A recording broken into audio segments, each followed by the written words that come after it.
Slovakia.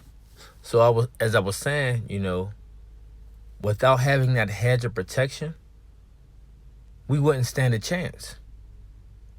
Okay? If it wasn't for that remnant, we wouldn't stand a chance. Okay? So I want to get one more. Let's get straight into this lesson. All right, the book of Jeremiah 30 verse 7, it says what? Alas, for that day is great, so that none is like it. It is even the time of Jacob's trouble, but he shall be saved out of it. Okay, so who is going to get saved out of, the calamities and the destruction that's coming upon the earth? The elect. The elect of the house of Israel. Okay? But when you go through the scriptures, you continue reading on as these things are different, as different things are taking place. What does it say? The elect shall scarcely be saved. Okay? So the elect is just going to make it.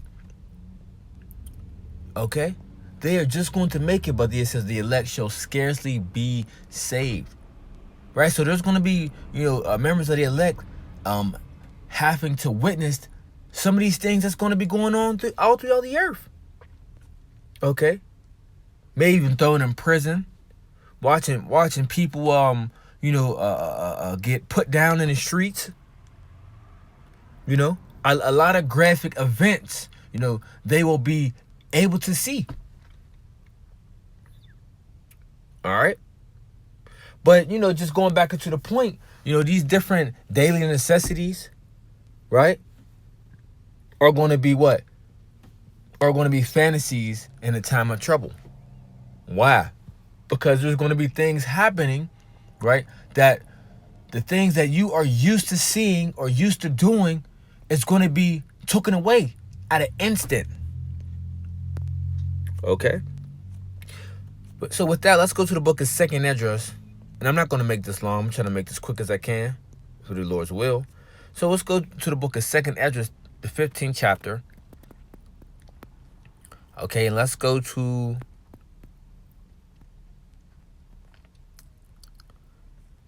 verse 14. It says, Woe to the world and them that dwell therein, for the sword and the destruction draweth nigh, and one people shall stand up to fight against another, and swords in their hands. For there shall be sedition among men, invading one another. They shall not regard their kings nor princes, and the course of their actions shall stand in their power, Slakia. All right?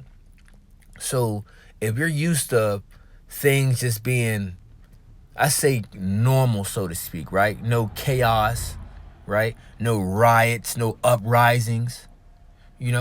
All those things won't be so, okay? Because you're going to have different things happening upon the earth, okay? Such as riots and uprisings and looting, okay? It's going to be to the point where different things are going to be going on, and it's like what? There's going to be like no one there to stop it, okay? It just says what? They shall not regard their kings nor princes. Why? And the course of their actions shall stand in their power, and sedition among men and invading one another. These are different riots and things taking place. So if you're used to some type of normalcy, if that's even a word, right? If you're used to people being, people that's obeying the law, right? I'm talking about the law of Esau's system, right? All that shit is gonna be out the window once things hit the fan. Okay? Also, you're gonna have what? You're gonna see race wars taking place. So if you're not really used to seeing people clashing, okay, meaning races clashing, okay, right there you're gonna see these different things taking place. Okay? Verse 17, it says, And a man shall desire to go into a city and should not be able. Why? Because there's going to be, martial law in these streets. You see? So if you're used to just going on a stroll, walking your dog, just going to a store, right? Just, maneuvering right, however you want, these things are not going to be. Okay? Once they implement martial law, once they set up quarantine zones, right, for different plagues or outbreaks that's going to be going on, you see? Right there, that just summed up what I was talking about of getting your daily necessities as far as toilet paper, toothpaste, things like that. You think you're just going to be able to just go to Walmart and things like that? No.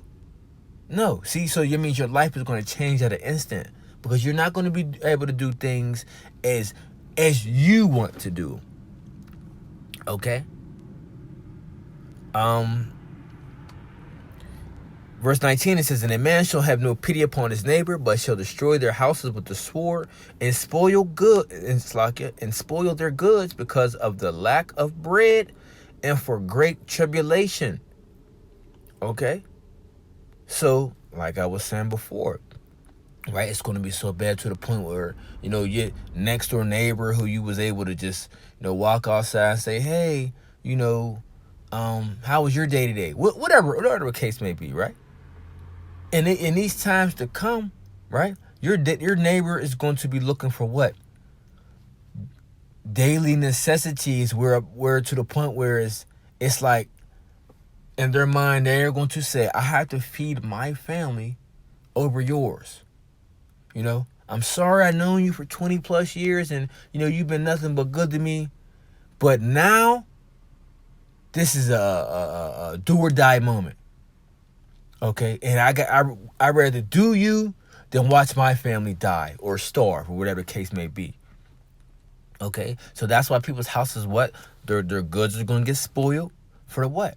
Because of the lack of bread and for great tribulation. You see? So it's going to be very bad. It's going to be a lack of bread. And you're not going to be able to get those daily necessities as you were used to. Okay? You're not going to be able to do that. And you think around when these things and these times start to come, you think these different stores are going to be open? Absolutely not. You see? Absolutely not. On top of that, the people that's going to be holding these stores hostage is what? The people with the guns. Okay? I mean, you can look at it in a movie aspect, watch different movies of, when things get out of hand, but this is how it's going to be in the world. And it's still all good. And people can say, well, what does that got to do with not having daily necessities? Well, you got to go get it from the store. You see?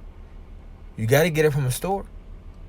And if they're only saying, people are holding certain stores down or warehouses down and they're only accepting certain trades, then what? You see? And it still all ties in of, your daily necessities will be like a fantasy in a time will be like fantasies in a time of trouble. Ain't gonna be able to go to the store and go get no hot Cheetos when you want, cause you hungry. You see?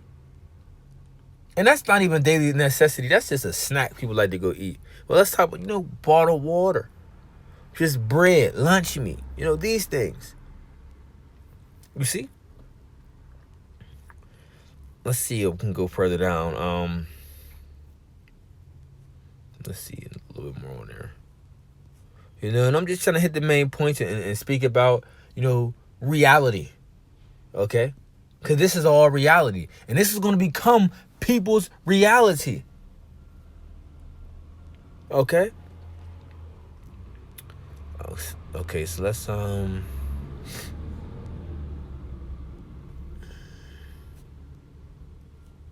if I can find a little bit more on this.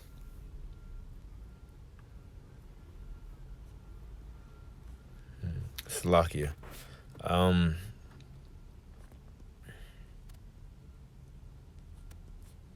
me see if I can get a little bit more info out of this.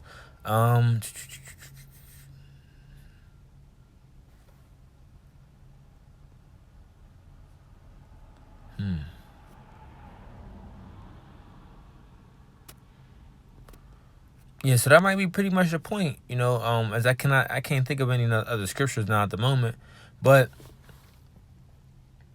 here we go. 2 Ezra 16 verse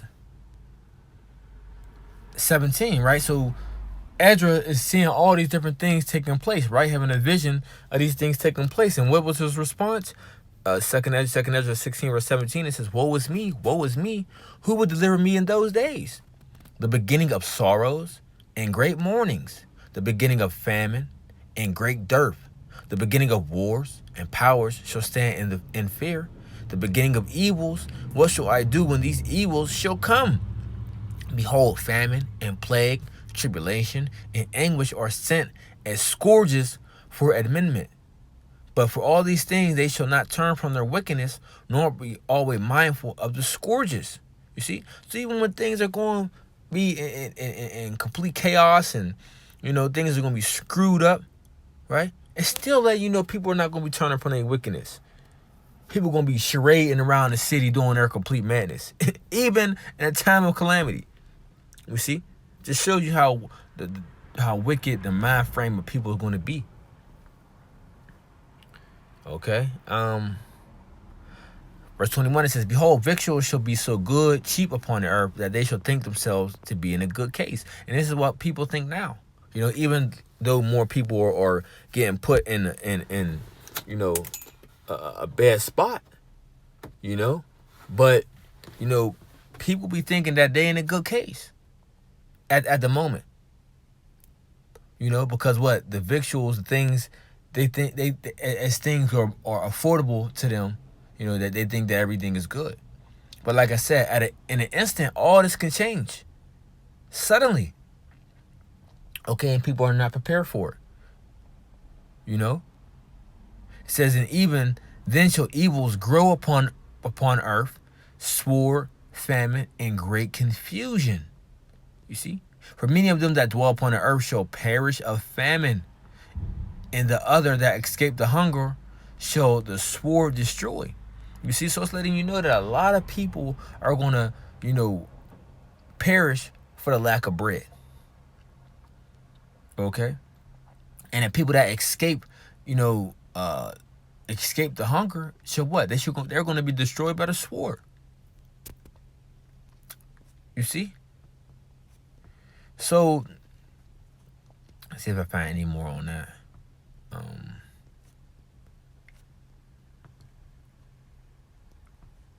And I mean, that's just pretty much the point, that I wanted to touch on real quick as your daily necessities and things that you always look forward to having.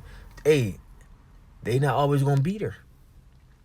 Okay, they not always gonna be there, and all it take is what 1-2 executive orders to be passed, and then everything as it is going to be took away from you. Okay, everything as it is going to be taken away from you. Just that, what, like a click of a button away. Just a speech being declared away. But that's pretty much the point. As we was laying back on other brothers. Things that's coming upon earth, man, people ain't ready, man. Okay? But these people don't care. And they take what we're saying as a joke.